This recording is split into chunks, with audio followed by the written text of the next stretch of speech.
This guy, Jacob Blake, this guy was shot in Kenosha, Wisconsin. As I told you last week, and I'm sure you know by now, that he was shot resisting arrest.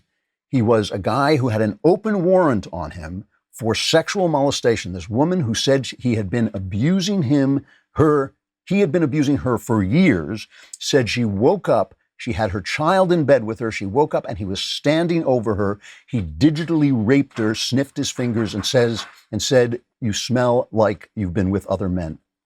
So that's the guy. This is the guy we're talking about. And now that people are rioting over this, Joe Biden and Kamala Harris are saying that this is the guy they should be celebrating. Kamala Harris went and visited with Jacob Blake and his family. Here she is reacting. Cut 6.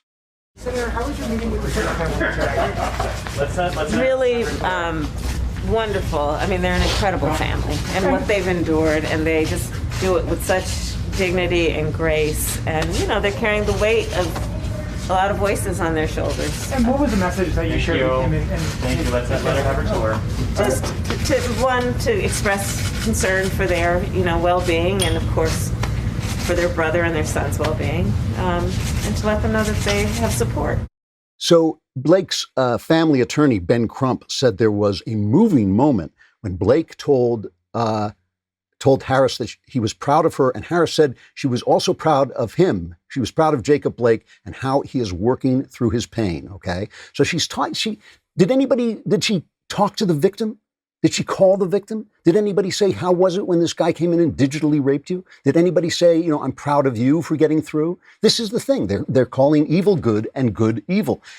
What happened to Me Too? Remember, this is the woman who said, I believe Christine Blasey Ford. This is Kamala Harris, who said she believed the women who accused Joe Biden of making them uncomfortable by putting his hands on her. This is cut 26. Let's just remember the way she treated Christine Blasey Ford when Christine Blasey Ford, without any proof that she had ever met Brett Kavanaugh, accused him of attempted rape. Cut 26. I want to thank you for your courage, and I want to tell you I believe you. I believe you. And I believe many Americans across this country believe you. So that's the way, when it was politically correct, when it was politically useful to believe in Me Too, to believe in women's accusations, suddenly she did. Now, suddenly she believes the rapist. She's proud of the rapist. She's proud of alleged rapist. I have to say, he pleaded not guilty. The New York Times ran an article, just basically trying to make this guy a saint. They called him a rare survivor of police abuse, of a police shooting. He was the rare survivor. This is the New York Times. Demonstrations against police violence have been filled with the chants of victims' names, not criminals' names, not people who were resisting arrest, but victims' names. George Floyd. I won't even say it. Breonna Taylor, Tamir Rice, Eric Garner. In recent days, a new name, Jacob Blake, has been called out in protests across the country. In that list, though, Mr. Blake, a black man who was repeatedly shot in the back by a white police officer in Kenosha, Wisconsin, is also set apart. Unlike so many of the people who have become grim symbols for a movement, Mr. Blake survived and has begun to tell his own story. Let's take a look, actually. He sent out a video. He's telling his own story. This is quoted in the Times articles, cut 7. I got staples in my back, staples in my damn stomach. You do not want to have to deal with this, man. 24 hours, every 24 hours, it's pain. It's nothing but pain. It hurts to breathe. It hurts to sleep. It hurts to move from side to side. It hurts to eat.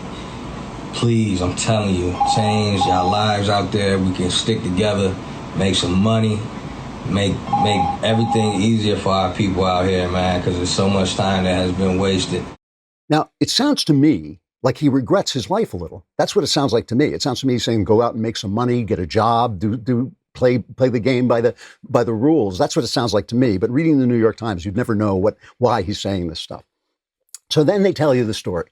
A Kenosha officer, and they name the officer, fired 7 times on August 30th at Mr. Blake, who was trying to get into a car.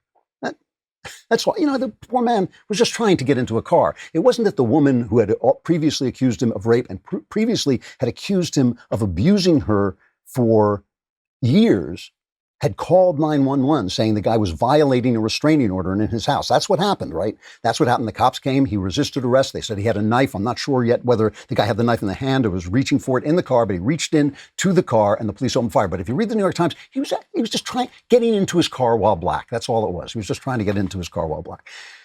Here's the New York Times. Of people shot by officers from the nation's 50 largest police departments between 2010 and 2016, about 2/3 survived. So I thought I thought he was a rare survivor, but apparently not. Finally, we get to paragraph 15.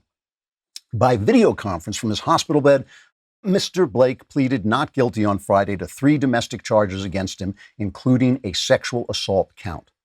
That's it. That's what they tell you. The charges were filed in July. On the day Mr. Blake was shot, the woman who reported the assault called 911 saying that Mr. Blake was at her home. The Kenosha police said they were trying to arrest Mr. Blake when the shooting occurred. That's 15 graphs in. Now, I don't have the dead tree paper, so I don't know, but I'm assuming that's beneath the fold, if not after the jump. Remember, most people only read the first couple of paragraphs in the headline of the story, and the New York Times knows that, and almost nobody turns to what's called the jump in newspapers, which is where it says, please go to page 15C or whatever. So, the whole waking up with your child thing. So it's calling, in order to do what they do, in order to convince you that they're bad, destructive policies that ruin lives, that ruin, economies, that ruin countries, that ruin freedom. In order to convince you that you have to do that, they have to convince you that good is evil and evil is good. And it's not just with this crime. I mean, here's Ilhan Omar talking about these riots that have been going on in Portland for 100 days and in cities around the country still. There's now video in Pittsburgh of people being bullied at their dinner table, at their restaurant tables. Here's Ilhan Omar talking about it.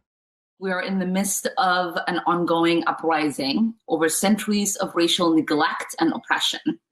We can't talk about the protests in Minneapolis or Kenosha or sports teams nationwide without first looking inward. We maintain a system that grinds millions into desperate poverty, a system that doesn't provide the most basic necessities like food, shelter, and medicine.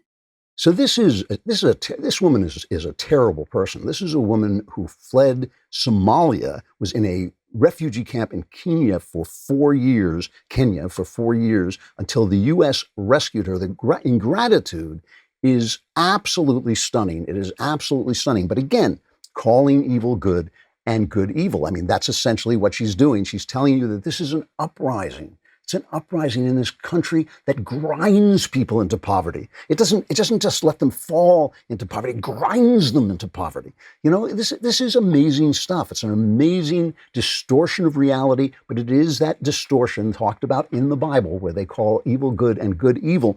And it is, I think it's inherent in people who drift away from a sense of moral truth, that there is such a thing as moral truth. Nobody says that anybody has an absolute certainty about moral truth, but people who drift away from the idea that there is moral truth, that our conscience reflects something real, that we are moving toward that truth, that we can move toward that truth. Anyone who drifts away from it drifts into evil, because ultimately you forgive anything. And that's where the Democrat Party has gone. This is a stunning kind of attempt to win our hearts by convincing us that we're the bad guys and the bad guys are the good guys.